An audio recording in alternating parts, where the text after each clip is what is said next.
What happens when one of the most respected actors in the world walks onto a morning talk show, only to be met with shocking disrespect and condescension? In just 34 seconds of one particular comment, a beloved television host would reveal her true colors and spark an on-air meltdown that nobody saw coming. This is the story of how Ian McKellen, the legendary actor known for his grace, his talent, and his decades of groundbreaking work, found himself in the middle of a television disaster. And it all started so innocently. The morning began like any other. The studio lights were bright, the cameras were rolling, and the audience sat ready to watch another cheerful interview. Ian McKellen walked onto the set with his usual warmth, smiling and waving to the crowd. He wore a smart blazer and looked every bit the distinguished gentleman that the world had come to admire. This was supposed to be a simple promotional appearance, a chance to talk about his latest project, share some stories, and connect with fans. Nothing controversial, nothing complicated. Lorraine Kelly sat in her chair, smiling that familiar smile she always had for her guests. But something was different today. Something in her energy felt off. The crew noticed it, the producers noticed it, and very soon, Ian McKellen would notice it too. "Welcome, welcome," Lorraine said as Ian took his seat. "So lovely to have you here." "Thank you for having me," Ian replied with genuine kindness in his voice. "It's always a pleasure to be here." The interview started normally enough. They talked about his career, his experiences on stage, his memorable roles. Ian was charming and thoughtful, giving detailed answers that showed his passion for his craft. The audience was captivated. This was the Ian McKellen they loved, the one who could make Shakespeare feel accessible, who could bring fantasy characters to life, who had spent his entire life dedicated to the art of performance. But then something shifted. Lorraine leaned back in her chair, and her tone changed. It became sharper, more pointed. She looked at Ian with something that almost resembled impatience. "So?" she said, her voice dripping with a strange kind of smugness. "You've been doing this for quite a long time now, haven't you?" Ian smiled, not quite catching the edge in her words yet.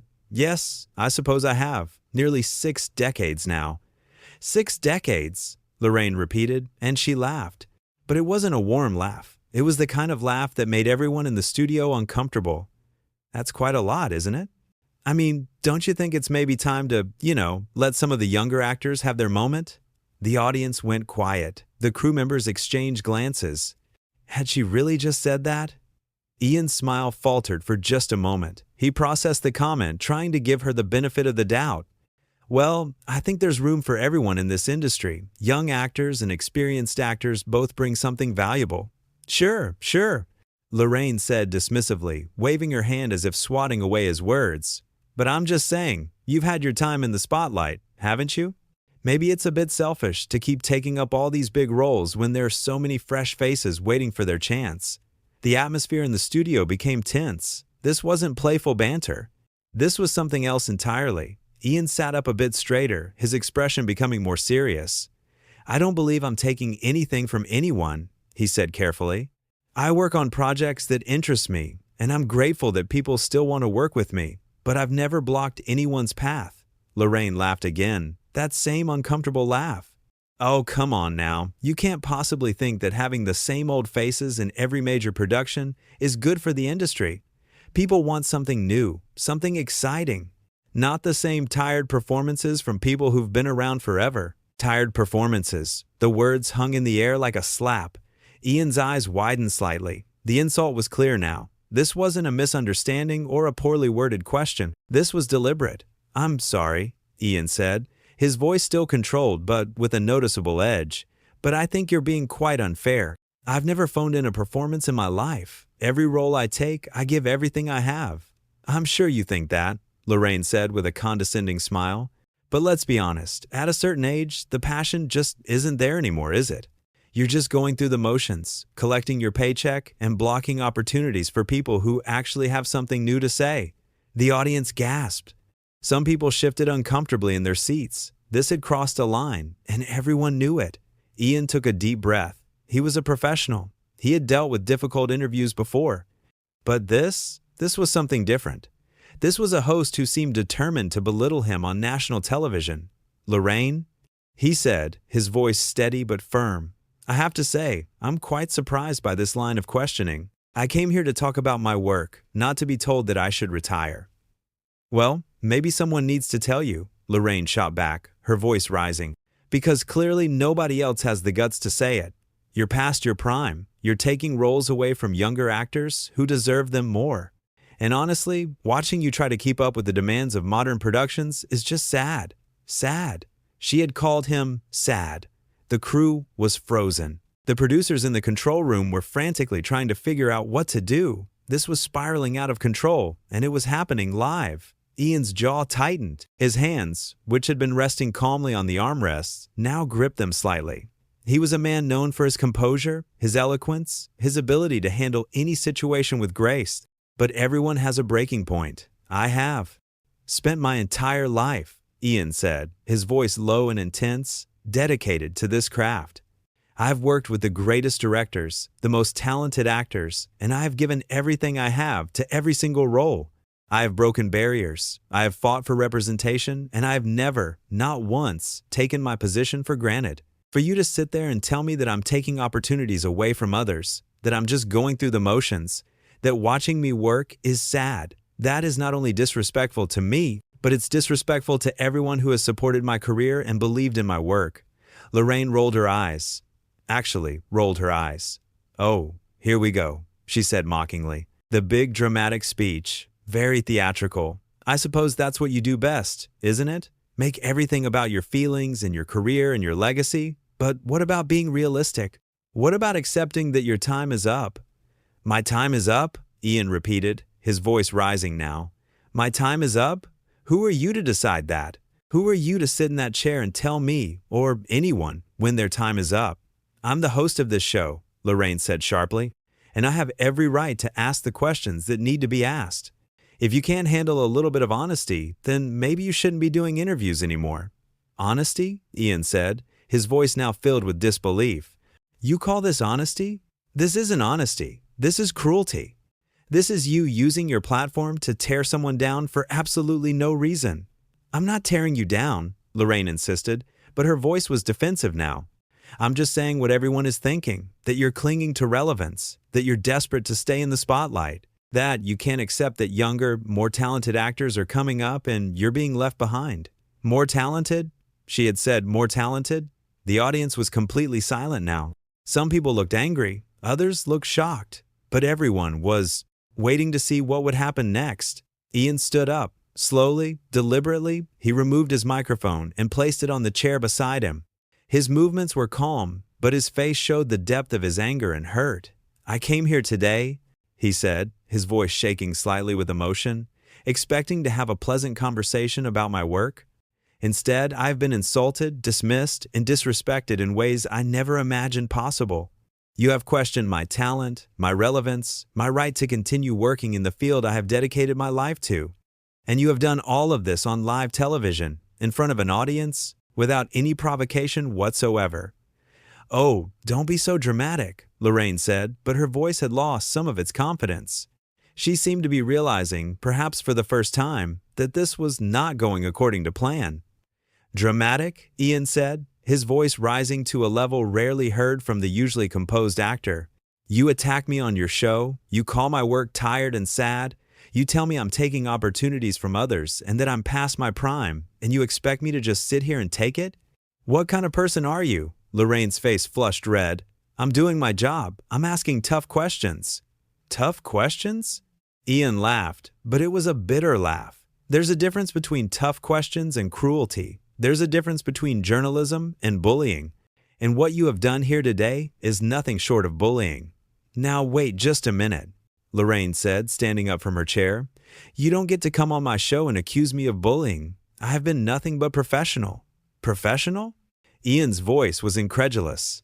You have spent this entire interview trying to make me feel small, trying to make me feel like I don't deserve to be here, trying to convince me and everyone watching that my career should be over. That is not professional. That is vindictive. The producers were now visible at the edge of the stage, trying to figure out how to intervene. But this had gone too far. There was no way to salvage this. If you can't handle a difficult interview, then maybe you are too old for this. Lorraine snapped, and as soon as the words left her mouth, she seemed to regret them. The audience audibly gasped. Some people even booed.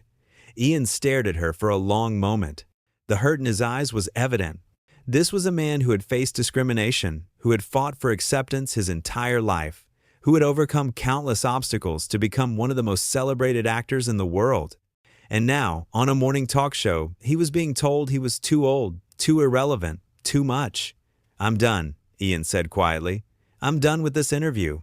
I'm done with your disrespect.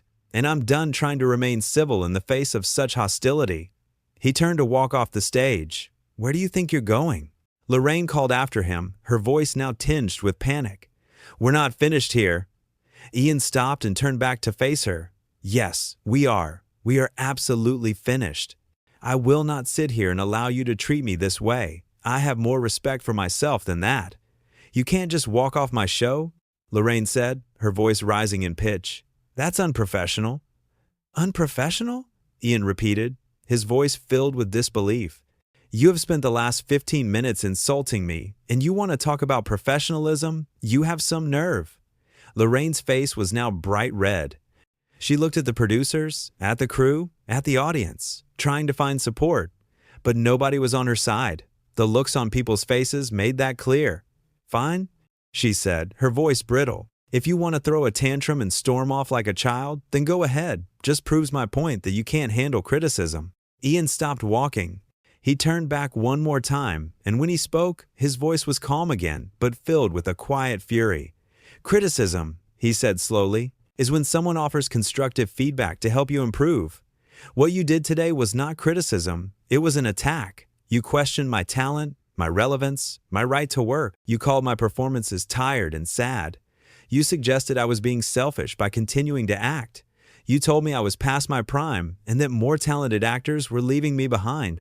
And then, when I stood up for myself, you called me old and told me I couldn't handle it. That is not criticism, that is cruelty. And I will not stand here and pretend otherwise." He looked directly into the camera. "To anyone watching who has ever been told they're too old, too irrelevant, or that their time is up, please know that your worth is not determined by someone else's opinion. Your value is not diminished because someone decides you've been around too long. Keep doing what you love. Keep pursuing your passion. And never let anyone make you feel small." Then he walked off the stage. Lorraine stood there, speechless for a moment. The audience sat in stunned silence. The producers rushed onto the set, trying to figure out what to do next. The cameras kept rolling, capturing every second of the chaos. "Well," Lorraine finally said, trying to regain some composure, but her voice was shaking. That was certainly unexpected. I think we need to take a quick break." But the damage was done. The interview that was supposed to be a simple promotional appearance had turned into a nightmare, and it was all captured on live television for the world to see.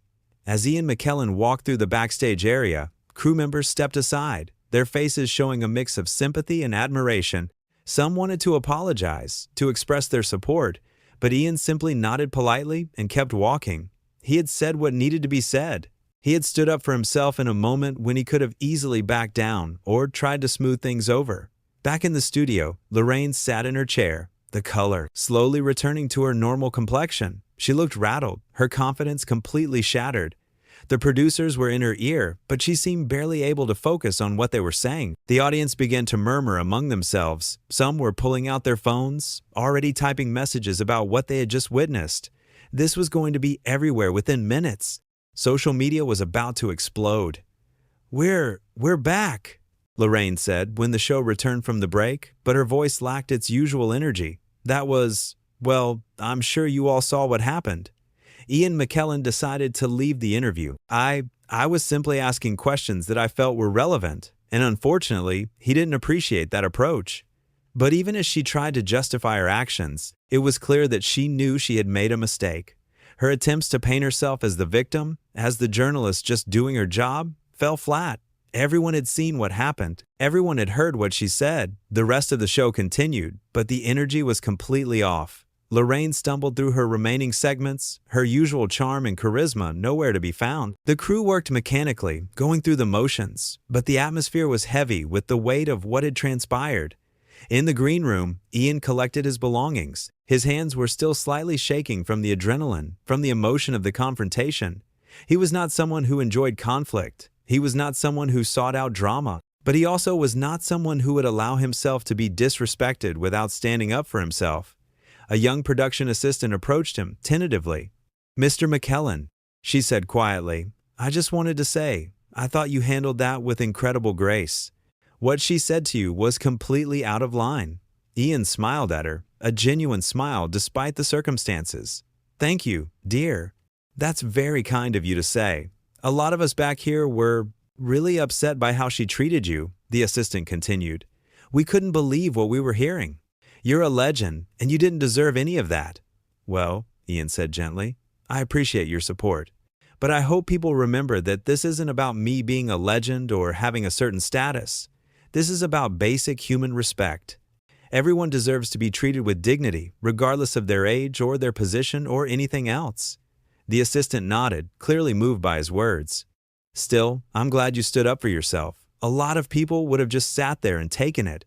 "Perhaps," Ian said, "but I've learned over the years that sometimes you have to draw a line. Sometimes you have to say, enough is enough. And today was one of those times." Back on set, Lorraine was wrapping up the show. Her closing remarks were brief and lacked her usual warmth. She looked exhausted, deflated, as if the reality of what she had done was finally sinking in. "That's all we have time for today," she said, forcing a smile that didn't reach her eyes. "Thank you for watching, and we'll see you tomorrow." As soon as the camera stopped rolling, she slumped in her chair. The producers approached her, and from the looks on their faces, the conversation was not going to be pleasant. But the story wasn't about what happened after. It wasn't about the fallout or the consequences or the public reaction. The story was about those moments on stage, when a respected actor was pushed too far, when a host revealed a cruel streak that nobody had expected, when dignity and self-respect won out over politeness and people-pleasing. It was about the power of standing up for yourself, even when it's uncomfortable, even when it means walking away from a situation that has become toxic, even when it means refusing to play along with someone else's attempt to diminish you. Ian McKellen had walked onto that stage expecting a normal interview. He had walked off having delivered one of the most powerful statements about self-worth and respect that television had seen in years. He hadn't planned it, he hadn't wanted it. But when the moment came, he didn't back down. And that was what made it so compelling. That was what made people pay attention. Because in a world where so many people suffer disrespect and silence, where so many people swallow their hurt and anger to keep the peace, watching someone calmly and firmly refuse to accept mistreatment was powerful. It was a reminder that you don't have to accept cruelty just because someone has a platform or a position of authority. The interview became a lesson, though not the one Lorraine had intended. It became a masterclass in maintaining your dignity while refusing to be a doormat. It showed that you can be polite and professional while still setting firm boundaries, that you can respect yourself without being aggressive or petty. As Ian left the building that day, stepping out into the bright morning sunlight, he took a deep breath. The confrontation had been exhausting, emotionally draining in a way that even the most demanding theatrical performance rarely was. But he also felt a sense of peace. He had not compromised his values. He had not allowed himself to be diminished. He had spoken his truth, and he had done it with the same thoughtfulness and integrity that had defined his entire career. The world would talk about this moment for a long time to come. People would debate it, analyze it, share their opinions. But for Ian McKellen, it was simple. He had been disrespected, and he had responded with dignity. He had been attacked, and he had defended himself without losing his humanity. He had been pushed to a breaking point, and instead of breaking, he had walked away with his head held high. That morning, on a television show that was supposed to be light and cheerful, something real had happened. Something raw and honest and uncomfortable. A host had revealed a side of herself that was ugly and cruel. And a guest had shown what it looks like to refuse that cruelty with grace and strength. It was a reminder that age does not diminish worth. That experience is valuable, not something to be ashamed of. That everyone, regardless of how long they've been in their field, deserves respect and dignity. And that sometimes the most powerful thing you can do is simply refuse to participate in your own diminishment.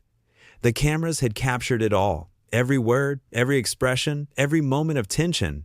And in those captured moments, millions of people would see a reflection of their own experiences. The times they had been told they were too old, too inexperienced, too different, too much, or not enough.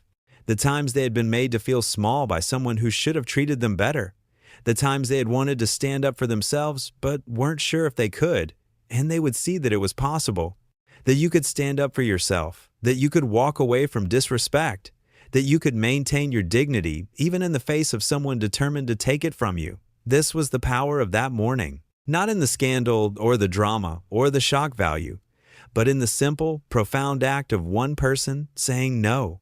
No to disrespect, no to cruelty, no to being diminished, just no. And in that refusal, in that moment of standing firm, Ian McKellen had given everyone watching permission to do the same in their own lives, to recognize their worth, to defend their dignity, to know that they never have to accept being treated as less than they are. The interview had lasted less than 20 minutes, but its impact would last much longer.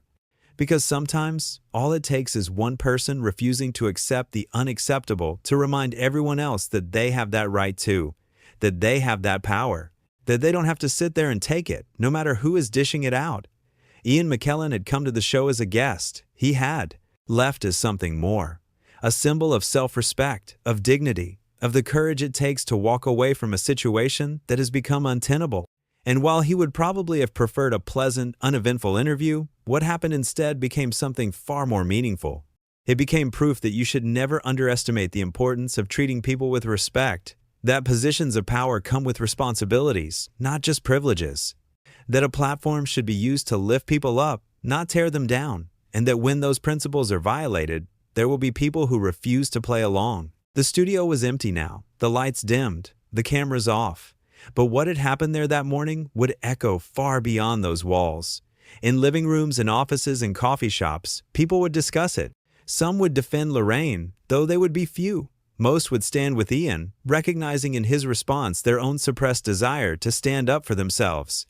And maybe, just maybe, some of them would find the courage to do it, to walk away from the job that doesn't respect them, to end the relationship that diminishes them, to refuse the treatment that demeans them, because they had seen someone do it with grace and strength and they knew it was possible. That was the real story. Not just what happened, but what it represented. Not just the words that were said, but what they revealed about respect and dignity and self-worth. Not just one actor walking off one show, but a moment that captured something universal about the human need to be treated with basic decency. And in the end, that was why it mattered. Why people would remember it. Why it would be talked about and analyzed and referenced for years to come. Because it was real. Because it was raw. Because it was a perfect encapsulation of what happens when someone finally says enough. When someone decides that their dignity is worth more than keeping the peace. When someone chooses themselves over the comfort of others. Ian McKellen had made that choice, and in doing so, he had given a gift to everyone watching. The gift of seeing what self-respect looks like in action. The gift of witnessing someone refuse to be diminished. The gift of knowing that walking away is sometimes the bravest thing you can do. That was the moment. That was the story. That was what happened when a legendary actor met a host who forgot that respect is not optional and that everyone, regardless of their age or status or anything else, deserves to be treated like a human being. And when that basic principle was violated, when that line was crossed, there was only one response that made sense. Walking away. Head held high. Dignity intact. Worth undiminished. And that was exactly what Ian McKellen did.